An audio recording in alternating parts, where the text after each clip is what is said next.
যে উঠে দাঁড়াবে তাকে প্রাইজ হবে না, ঠিক আছে? বসে বসে বলতে হবে এই টাকা এখানে রেডি। হ্যাঁ, এই গজল শুনে একটা কমিটি ভাই আমার 10 টাকা দিয়েছে, ঠিক আছে? এই গজলটি শুনে 10টি টাকা দিয়েছে, এই 10টি টাকা তোমাদের হবে। যে সব থেকে জোরে বলবে, বসে বসে বলতে হবে, হাত তুলে বলতে হবে, আল্লাহকে সাক্ষী রেখে বলতে হবে, ঠিক আছে? এত জোরে আওয়াজ দেবে যেন প্যান্ডেল চিড়ে পড়ুক, বাঁশ যেন কারোর ঘাড়ে না পড়ে, এরকম আওয়াজ হবে তো? হ্যাঁ, মুসলমানের বাচ্চা কাচ্চা হচ্ছে বাঘের বাচ্চা, মুসলমানের বাচ্চা কাচ্চা।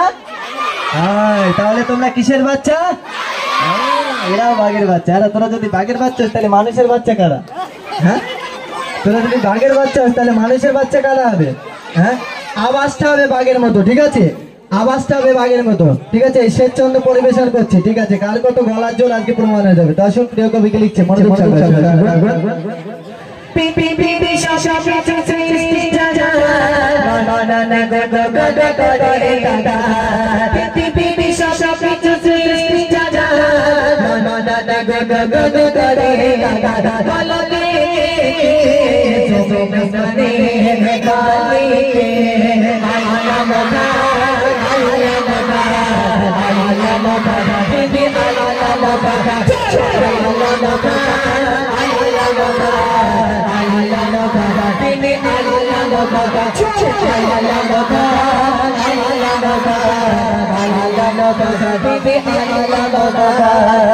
Allah